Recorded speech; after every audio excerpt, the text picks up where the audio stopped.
नमस्कार दोस्तों and welcome to अनुभव द रियल एक्सपीरियंस एपिसोड 3। तो दोस्तों उम्मीद करता हूँ कि जो पहला 2 वीडियो रिलीज किया मैंने वो आप सबको पसंद आया होगा।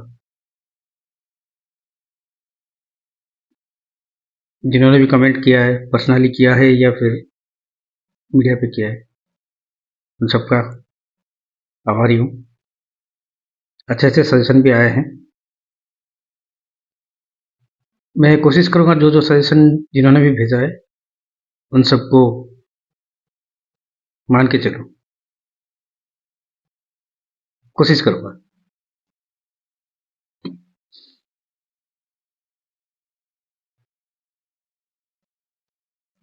तो मैं पिछले एपिसोड में जो एपिसोड 2 में था, मैंने जहाँ पे छोड़ा था उस एपिसोड को वहाँ से आगे बढ़ते हैं कि नौकरी की तलाश में पेट का भूख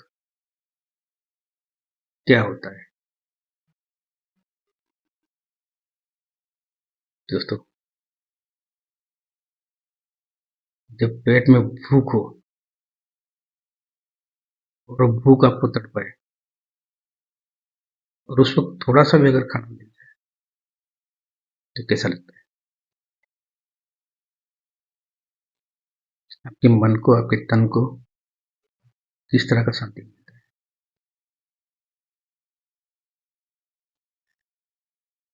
पढ़ाई तो हमने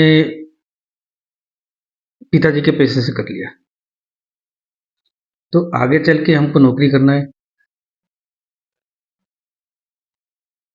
और नौकरी करने के लिए जो भी जितना भी कष्ट करना पड़ेगा, जिस तरीके जिस हद तक जा सकते हैं तो हम जाना पड़ेगा, क्योंकि हम में ना एक सोशल फियर है, सोसाइटी का एक फियर है। लोग क्या कहेंगे? अब आपने पढ़ाई कंप्लीट करवा दिया, ये देखो बेटा नौकरी नहीं कर रहा है, घूम रहा है, आवारागर्दी कर रहा है। लोगों का क्या है? लोग तो कहेंगे, कुछ तो लोग कहेंगे, लोगों का काम है कहना। लेकिन इसी बात को हमको समझने में बहुत देर हो गया। अगर उस वक्त हम समझ लेते, जिस वक्त हम नौकरी की तलाश में इधर उधर भटक रहे थे, तो शायद आज कुछ रिजल्ट कुछ और होता। शायद आज हम जिस पोजीशन में हैं उससे बेहतर पोजीशन में होते, या फिर जिस पोजीशन को हासिल करने की तब हमने ठानी थी वो पोजीशन को हम हासिल कर सकते थे। लेकिन लोग क्या कहेंगे, ये सोच के हमको घर छोड़ना ही पड़ा पढ़ाई के तुरंत बाद।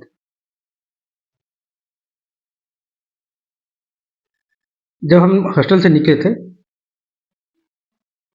इंजीनियरिंग का एग्ज़ाम, फाइनल का एग्ज़ाम लिखने के बाद सारे दोस्त निकल गए थे, मैं अकेला पीछे रह गया था। मैं पीछे इसलिए रह गया था क्योंकि तभी जिस वक्त हमारा फाइनल ईयर का एग्ज़ाम चल रहा था, उसी बीच मैंने अपने लिए एक नौकरी जुगाड़ कर लिया था। ज़्यादा बड़ा कंपनी नहीं था, छोटा सा कंपनी था, स्टेबलाइजर मैन्युफैक्चरिंग का कंपनी था। महीने का 800 रुपये का सैलरी था मेरा, तब मेरे लिए बहुत ज़्यादा था। 800 रुपये मिलता है, ठीक है। लेकिन हाँ, मैंने 1000 रुपये डिमांड किया था, उन्होंने 800 रुपये दिया था। तो आगे चल के वो बोले कि हम definitely will hike it after 6 months. तो मैंने भी ज्वाइन कर लिया। लेकिन क्या हुआ ना दोस्तों, देखिए, अभी पढ़ाई हमने किया, तुरंत बाद हम छोटा मोटा नौकरी कर लिए और नौकरी में इतना व्यस्त हो गए हम अपनी किताब को भूल गए।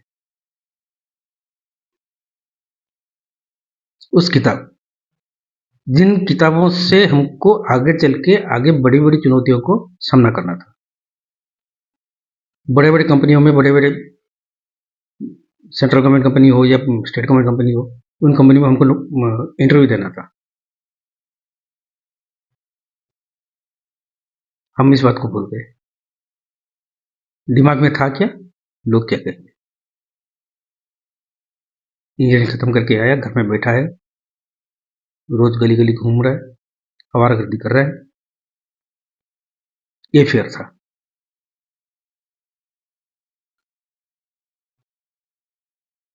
देखिए, मैं इस बात को भी जुटा नहीं सकता कि हाँ, लोग ये कहते हैं, जी कहते हैं, कहते हैं। इस वजह से मेरा एक दोस्त ने सुसाइड भी कर लिया था। इंजीनियरिंग में उसका एक पेपर बैक लग गया था फाइनल ईयर में। उस वजह से उसने सुसाइड कर लिया था, क्योंकि उसको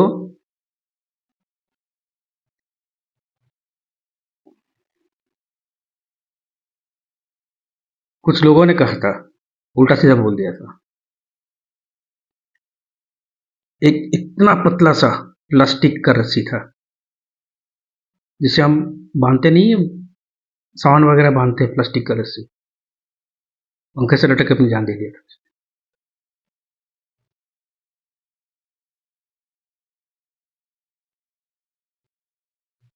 ऐसा नहीं होना चाहिए। माँ बाप का बड़ा बेटा था, उसका एक छोटा भाई भी था, वो भी इंजीनियरिंग करता था। घर में कोई नहीं थे, उनके माँ पिताजी शायद गांव गए थे। जी, गांव गए थे। छोटा भाई था, लेकिन उसको मार्केट भेजा था उसने कुछ लाने के लिए सामान, और उसने यहाँ पे लटक लिया।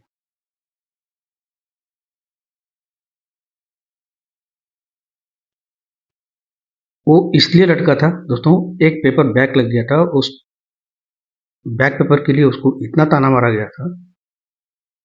वो उस सिंगल पेपर को उसने अपीयर किया था फिर से दोबारा से। जिस दिन रिजल्ट निकला, वो रिजल्ट देखने गया नहीं, उसने सुसाइड कर लिया। अगर रिजल्ट देख लेता ना, सुसाइड करने की जरूरत नहीं पड़ती उसको, वो पास हो गया था।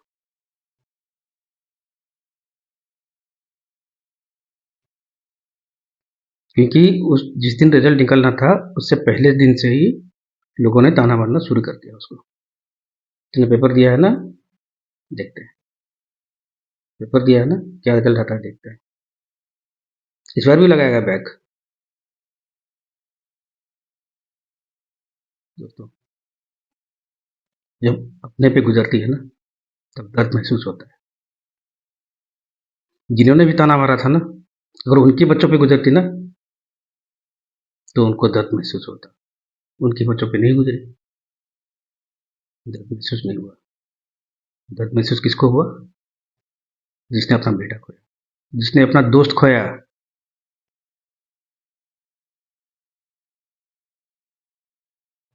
ये सब ताना मारना बंद कीजिए, सही नहीं है। हर कोई इंसान पत्थर दिल का नहीं होता है।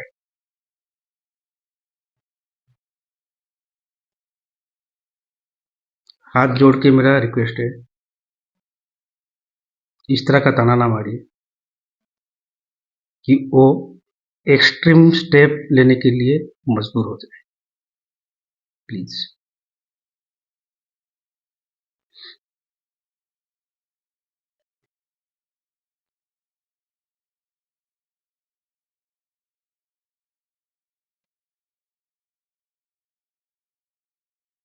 चलिए, मैं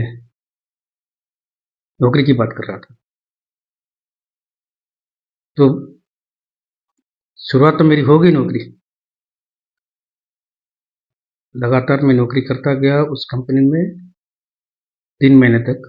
पहला 3 महीने के बाद मेरा सैलरी बढ़ गया, 1000 हो गया, क्योंकि my boss was very much satisfied with my job. After 3 months they agreed to hike my salary. 200 रुपया उन्होंने बढ़ाया था, 1000 रुपया कर दिया था। And fortunately, I don't know why he like me very much. उनका एंटायर फैमिली के साथ मेरा अटैचमेंट बढ़ गया था। उनके वाइफ, उनके छोटे भाई के वाइफ, मतलब उनका पूरा परिवार, उनसे मैं घुल-मिल गया था। कभी ज़रूरत पड़ती है घर में बुलाने के लिए, क्योंकि उनके घर में भी एक व्हाट्सएप था। जब काम का प्रेशर आता है ना, तो फैक्ट्री में भी काम होता था, एक छोटा-सा लोकल ऑफ़िस भी बनाया था उन्होंने, ऑफ़िस में भी काम चलता था, साथ ही साथ घर में भी काम होता था। तो हर कोई वर्कर को घर तो ले नहीं सकते ना, तो उनके घर को मिल जाता था काम करने।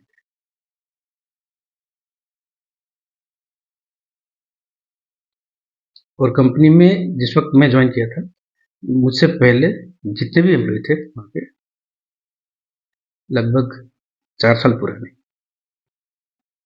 I was the latest one.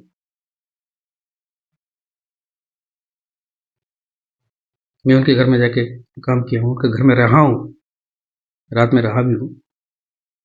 जो भी दिया उन्होंने खाया मैं, वैसे कुछ मेरा डिमांड नहीं था कि हाँ, मुझे रात को भात खाना है या रोटी खाना है या फिर कुछ और। ये दाल, चावल, रोटी, इन सब झंझटों में मैं नहीं पड़ता हूँ। जो मिलता है शांति से।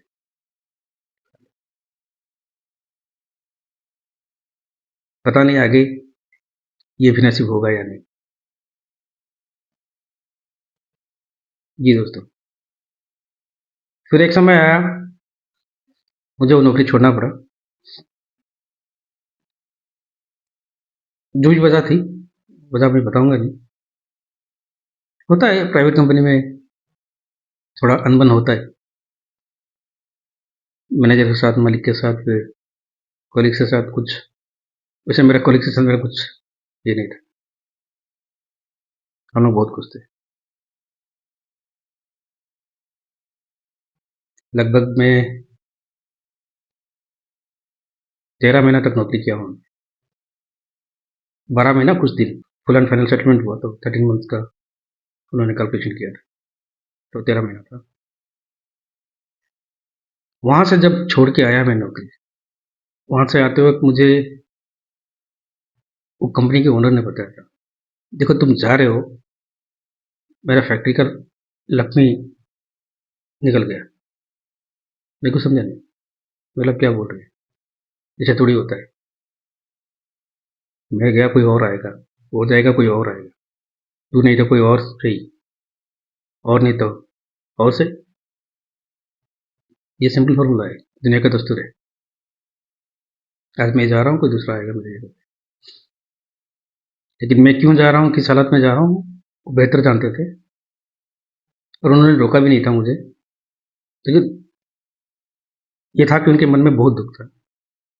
उन्होंने एक बार कहा भी था मुझे कि सोच लो एक बार, अगर हाथ में नौकरी नहीं है तो मत जाओ, अगर कहीं दूसरी नौकरी पक्की हो गई है तो यहाँ से छोड़ के जाओ। उन्होंने ये सजेशन दिया था मुझे। गुस्से के कारण दिया गया डिसीजन हमेशा गलत होता है, जो मेरे साथ भी हुआ। मैं नौकरी छोड़ के आ भी गया वहाँ से।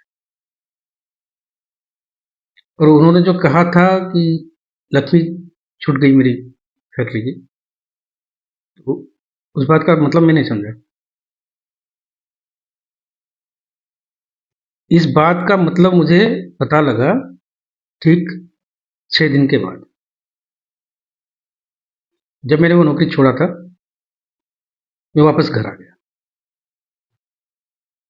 इसलिए 2 सालों से मैं घर नहीं गया था, फाइनल ईयर और फिर उसके बाद ये, तो मैं घर नहीं गया था। 2 साल के बाद देख के मेरे मम्मी-पापा बहुत खुश हुए। उनको पता भी था कि हाँ, ये नौकरी कर रहा है, छोटा नौकरी कर रहा है। ठीक है, उन्होंने अलाउ भी किया था मुझे नौकरी करने की। नौकरी कर लिया मैंने। तो वापस आया 2 साल के बाद, तो देख के खुश हुए। दोस्त भी देखे बहुत खुश हुए कि हाँ, काफ़ी सालों के बाद आया है। लेकिन ठीक 6 दिन के बाद हमारे घर के लैंडलाइन पे एक कॉल आया।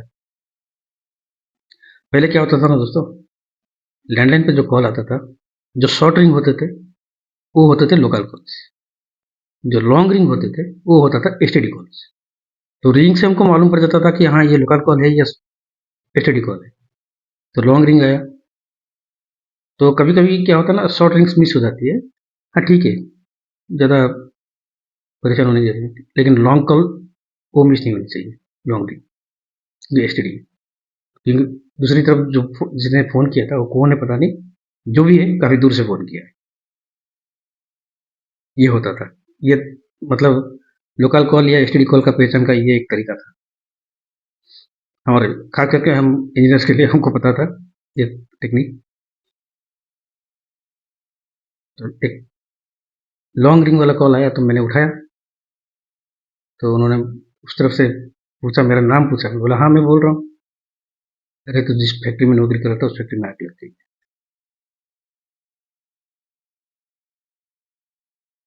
इतना सुनते ही तुरंत में सोचा ये क्या हो गया। मुझे आए हुए सिर्फ 6 दिन है, 5 दिन गुजरा है या छठा दिन है। फिर मैं उनको पूछा, यार ये एक्सीडेंटली आग लगा हुआ है या फिर किसी ने आग लगा दी जानबूझ के? नहीं नहीं, अब तक पता नहीं चला आग कैसे लगा है, लेकिन आग लग गई है। फायर गाड़ी सब निकले आग बुझाने के लिए। फिर मैं उनसे पूछा, मैं अभी 5 दिन हुआ आया घर, मैं आऊँ क्या? वो बोले तेरे तेरा मर्जी, तू तो नौकरी छोड़ चुका है। और जिन्होंने कॉल किया था, बाय द वे, उन्होंने मुझे उस नौकरी पे लगाया था।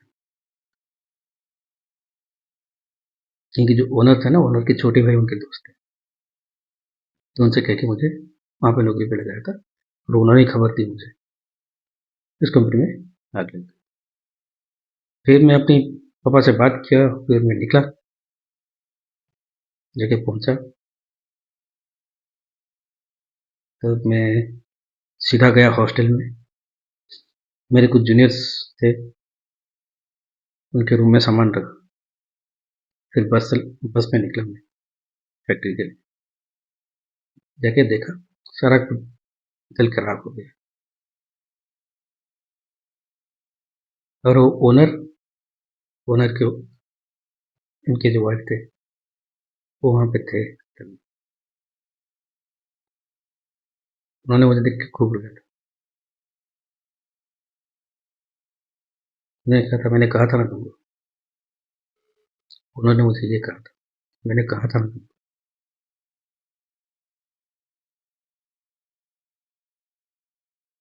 क्योंकि उनकी वाइफ उनको हमेशा कहते थे, इस लड़के को हाथ से जाने मत दीजिए। ये हमारी कंपनी में आने के बाद हमारा कंपनी का 10 गुना ग्रोथ हुआ है, 10 से ज़्यादा।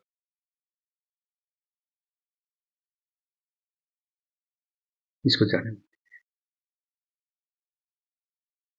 मुझे तो इतना पता नहीं था, ये सब नहीं जानता था। देखिए, कितना प्रोडक्शन होता है ये मैं बता पाऊंगा, कितना सेल हुआ, कितना प्रॉफिट हुआ, ये सब ओनर या फिर मैनेजर को बताओ। इससे मुझे कोई लेना देना नहीं था। मुझे अपने काम से मतलब था, सैलरी से मतलब था। चलिए, जो भी है। फिर आगे आए,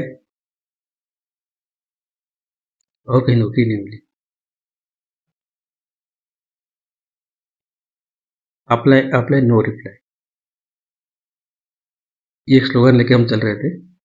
जो भी पूछता था दोस्त पूछते थे, अरे क्या हुआ तेरा? Apply apply no reply. अरे सेम कंडीशन यार यार, क्या करे?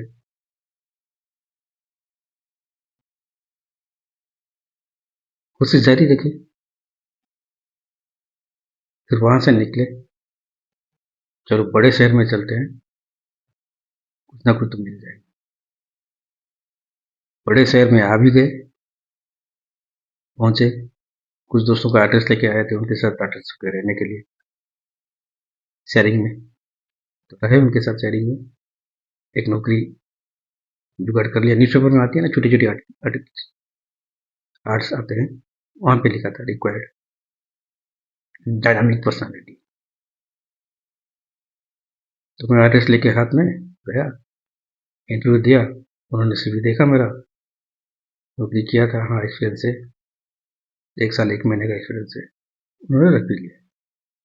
काम क्या करना था, बोले कि कल सुबह आ जाओ, हम काम बता देंगे, आपका जॉइनिंग आज से हो जाती है। बोला बहुत अच्छे, लेकिन सैलरी कमीशन बेसिस होगा, ये बस उन्होंने उस दिन कहा था। बोला कमीशन मतलब, बोले कि कमीशन 90%, 10% हमारा। बोले ये तो उल्टा बोल रहे। नहीं नहीं, 90% आपका, 10% हमारा। बोला ठीक है। फिर अगले दिन गया, एक बैग में, आजकल सब जो डिलीवरी बॉयज लेते हैं ना बैग, जोमेटो स्विगी का, वैसे ही था बैग, लेकिन इतना हाइट वाला नहीं था, लंबा वाला था। उस बैग में सामान भर के, कुछ तो सामान था उसमें।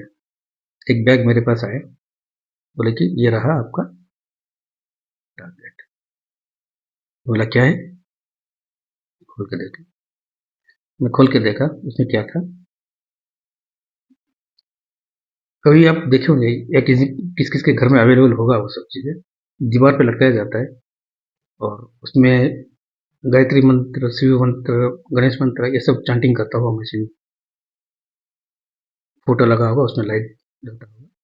उसमें एक रोटरी स्विच होता है, उस स्विच को आप मोड़ो तो दूसरा, एक मंत्र से दूसरा मंत्र को वो स्विच ओवर करेगा। यही प्रोडक्ट है। मेरा इनका करना क्या है, you have to move to door and sell them. मैं सोचा, मैंने इंजीनियरिंग कंप्लीट की, किसी भी दोस्त को नौकरी नहीं मिली, सबसे पहला नौकरी मेरा लगा था। अब मुझे सेल्समैन बनना पड़ेगा। चलो ठीक है, पेट का भूख, कुछ तो आ जाएंगे जेब में, लोगों को बताना नहीं, सुनना पड़ेगा। करता क्या है, ऐसा कोई नहीं पूछते, कर ली, ठीक है। पहला दिन गया। हाँ, ये मेरे साथ थे 5 लड़के, मतलब मुझे मिला के 5 लड़के, 4 लड़कियाँ, टोटल 9 थे। लड़कियों का रूट अलग था, लड़कों का रूट अलग था, लेकिन एरिया एक ही तरफ होता था। क्योंकि क्या होता ना कि एक एरिया में जाने से कंपनी वालों को कुछ आइडिया हो जाता था कि हमने इस एरिया में सेल कर लिया, अगली बार कोई नए एरिया में जाए, ताकि उनकी सामान की बिक्री में कोई कमी ना आए। ये कंपनी वालों ने तय किया है, हमने नहीं। ठीक है, जिसको जो एरिया में जाना है, तो 5 लड़के हम निकले। हमने आपस में डिसाइड कर लिया कि हाँ हमको इधर जाना है, तुमको इधर जाना है, तुमको इधर जाना है। ऐसे करके हम गए। जब वापस आए ऑफिस में, कुछ कुछ कुछ का तो एक भी सेल नहीं हुआ था शाम तक। और जिन्होंने भी बेचा है, सिर्फ एक ही बेचा है, मैंने 3 बेच दिया था। मेरे बैग में थे कितने, 20। 20 में से मैंने सिर्फ 3 बेच पाए। अगले दिन जब मैं गया, और मेरा उसमें एक जो पुराना बंदा था, मैं उसके साथ अटैच हुआ था, क्योंकि उसको पता है, he was brainy person, marketing sales में उसने मुझे बहुत सारा ज्ञान दिया था। तो मैं उसके साथ जुड़ गया था एक ही दिन में। अगले दिन बोला कि एक काम करो, आप मेरे रूट में जाओ, मैं आपके रूट में जाता हूँ। तो बोला क्यों, कर लो जाके मेरा रूट। उनका पिछले दिन उनका एक भी सेल नहीं हुआ था, उनको बहुत गाली पड़ा। तो मैं उनके रूट में गया। पहला घर मैंने नॉक किया, डोर पे। डोर पे नॉक करके मैं क्या, मेरी एक आदत है, मैं किसी के घर जाता हूँ ना, अगर दोस्त है तो अलग चीज़ है, अगर दोस्त नहीं है तो किसी अनजाने के घर में जाता हूँ, डोर नॉक करता हूँ, साइड में आके खड़ा होता हूँ।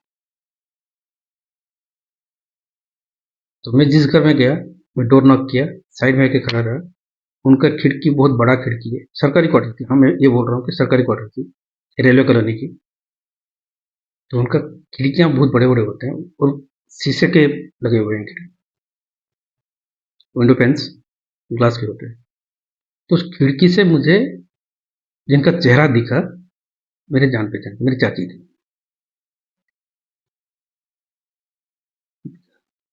अरे ये तो मेरी चाची है। और सोचिए, शायद 6 या 7 सेकंड लगे होंगे या 8 सेकंड लगे होंगे उनको डोर खोलने की। मैं वहां से रॉकेट की तरह गया, तुरंत वापस ऑफिस गया, बैग थमाया, हाथ जोड़ के बोला, सर आई एम रिजाइनिंग। मुझे पूछे क्या, क्यों, हुआ क्या? मेरा सर मैं बता नहीं पाऊंगा, मुझे नौकरी नहीं करनी। जो भी सेल हुआ है आप रख लीजिए, I do not any commission, I am happy, let me go, allow me to गो।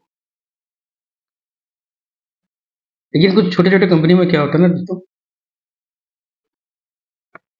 कोई नया कैंडिडेट आता है ज्वाइन करने के लिए, उनका कुछ डॉक्यूमेंट्स, आईडी प्रूफ ओरिजिनल रख लेते हैं। ये सही नहीं है ना? सिक्योरिटी के तौर पे किसी का भी ओरिजिनल डॉक्यूमेंट, चाहे 10th का सर्टिफिकेट हो, 10+2 का सर्टिफिकेट हो, या फिर उसका आधार हो, पैन हो, डीएल हो, वोटर आईडी हो, जो भी ओरिजिनल है, पासपोर्ट हो, जो भी ओरिजिनल है, उसको रख लीजिए। आप एक जेरॉक्स रख लीजिए, उसका फोटो के साथ अटेस्टेड, उसका सिग्नेचर लेकर रख लीजिए, या तो एक छोटा छोटा एग्रीमेंट कर लीजिए, लेकिन ये मत कीजिए।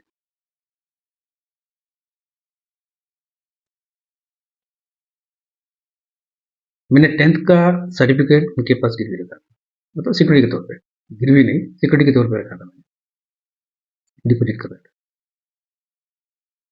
तो मैं बोला, सर सर्टिफिकेट दीजिए, अलाउ मी टू गिव। राजी खुशी वापस कर दिया मुझे मेरा सर्टिफिकेट। वो सर्टिफिकेट लेके मैं निकला, आते हुए मुझे जो उस कंपनी में एक मैनेजर का नौकरी कर रहा था, एक बंगाली आदमी था। उन्होंने बोला, देखो एक काम करो, तुम्हारा पूरा कमीशन तो हम दे नहीं सकते जो दिन आपने कल सेल किया था, लेकिन उसके बदले हम हर पीस का 20 रुपए के हिसाब से मैं आपको 60 रुपए दे रहा हूँ, ठीक है दीजिए। मैं लेता नहीं, लेकिन मेरी मजबूरी थी, मुझे लेना पड़ा, क्योंकि मैं जो गाड़ी लेके आया था घर से, उसके पेट्रोल लगभग खत्म होने को आए थे। तो पेट्रोल लीटर था शायद 30 रुपया या 35 रुपया था लीटर पेट्रोल। 60 रुपया मतलब मेरा 1 लीटर पेट्रोल हो जाएगा, और 2-4 दिन चल जाऊंगा मैं उस पेट्रोल में, और बाकी का मेरे खाने के लिए हो जाए। तो मैं लेके निकला, इससे एक कंपनी से दूसरी कंपनी, दूसरी कंपनी से तीसरी कंपनी, करता गया, तब जाके एक लॉटरी फूटी, एक एमएनसी में नौकरी किया मैंने, आगे बढ़ता गया। बस यही कहना है कि आज भी थोड़ा है, थोड़ी की ज़रूरत है, लेकिन जैसे हैं, खुश है, कुछ मजबूरियाँ हैं, कुछ बंदिशें हैं, कुछ बैरियर्स हैं। इंजीनियरिंग टाइम का मैं एक टीचर को, मैं अपने लेक्चर को मैं भूल नहीं सकता।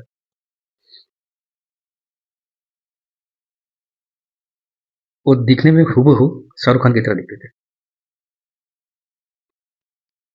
हम उनको उनकी ओरिजिनल नाम के बजाय शाहरुख खान नाम से उनको हमने फेमस कर दिया था। नैन नक्श सब शाहरुख खान की तरह, हेयर स्टाइल चलते भी थे शाहरुख खान की तरह, लेकिन शाहरुख खान जैसे बोलता था वैसे नहीं बोलते थे, उनका बोल चाल ऐसा नहीं था। बाकी सब same to same Shahrukh Khan. Sir अगर आप मेरा ये वीडियो देख रहे हैं तो कृपया करके कमेंट कीजिएगा मुझे, प्लीज सर। और किसी दिन, हाँ दोस्तों, ये वादा रहा, अगर मैं कोशिश करूंगा सर, सर के एक छोटा-सा इंटरव्यू लेके मैं आप सबको दिखाऊँ, ताकि आप लोगों को विश्वास होगा कि हाँ, मेरे भी कोई लेक्चर थे जो शाहरुख खान की तरह दिखते थे। मैं आपको दिखाऊँगा। वीडियो मैं I will try my level best to reach to sir. Sir contact में है, बात करूँगा सर से। अगर डायरेक्ट जाके मैं उनसे इंटरव्यू ले सकता हूँ तो ले सकता हूँ, नहीं तो फिर वर्चुअली लेना पड़ेगा और मैं आप सबसे मिलाऊँगा। Sir please allow me for an interview.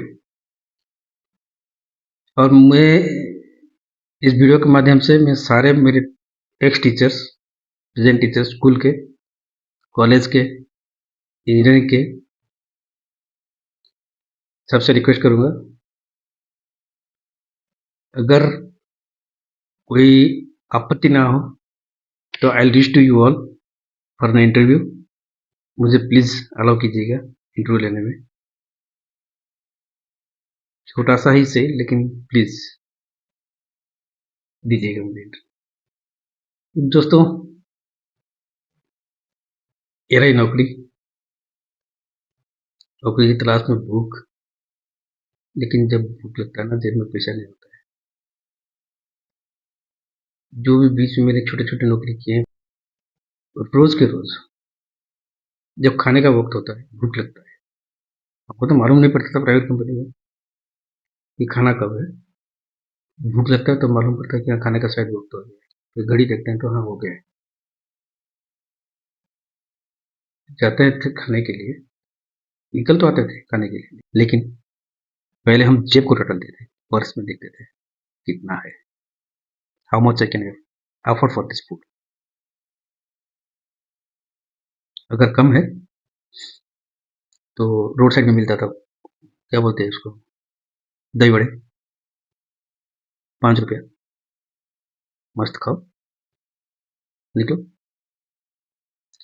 लेकिन दोस्तों, उसका कंसिक्वेंसेस क्या होता है ये हमको तो पता नहीं था। कभी कभार भूख लगता था, जेब में पैसा नहीं था, बहुत कम पैसे होते थे, एक चाय, एक बिस्किट, गुजारा हो जाता था। जब चाय और बिस्किट जाते थे पेट में, उतरते थे, भूख गए। आहिस्ता आहिस्ता ये क्या हुआ, एक रोजाना की प्रैक्टिस में बदल गया। तो दैट किल माई एपेटाइट। दोस्तों, ये जो शरीर है ना, शरीर का जितना सारा बीमारी है ना, वो पेट से ही निकलता है। पेट, आपका अगर पेट सही रहा ना जिंदगी भर, बीमारी छू नहीं सकती आपको। बॉडी में जितना सारा बीमारी आता है वो पेट से ही निकलता है। पेट सही है तो सब सही है। और मैंने उसी पेट पे ही लात मार दिया था, सही समय पे उसको सफिशिएंट खाना नहीं दिया, तो निकली बीमारी एसिडिटी का। आज बहुत तकलीफ देता है, बहुत तकलीफ देता है। ऐसा मत कीजिए। अगर यंगस्टर्स कोई मेरा वीडियो देख रहे हैं ना, प्लीज कभी ऐसा मत कीजिए। वक्त पे खाना खाइए, नहीं तो मेरी जैसी हालत हो जाएगी। मैं नहीं चाहता कोई बीमार पड़े। तो मेरे दोस्त हो, सीनियर हो, जूनियर हो, मेरे जो व्यूअर्स हैं, सब्सक्राइबर्स हैं, जो भी हैं, प्लीज पेट के साथ कंप्रोमाइज मत कीजिए। बहुत तकलीफ होगा आगे चल के। जो तकलीफ मैं झेल रहा हूँ ना, मैं बता नहीं पाऊंगा। मत कीजिएगा ऐसा। इसने मजाक मजाक में कहा था, ऊपर वाला ने इंसान तो बनाया, लेकिन एक जन इतना सा हिस्सा बना के शरीर में सारा गड़बड़ कर दिया। इतना सा हिस्सा वो होता है पेट। अब अपने हाथों से नापिए, आपका पेट कितना बड़ा ही होगा। ना पेट होता, ना भूख लगता, ना मारामारी होती, ना कमाई के लिए कोई जाता, ना रोजगार के लिए कोई जाता, कुछ नहीं करता।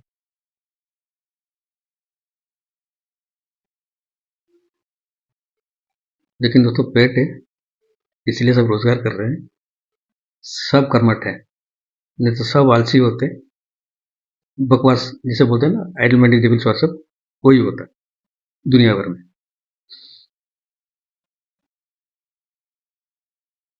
चैनल को सब्सक्राइब कीजिए, लाइक कीजिए,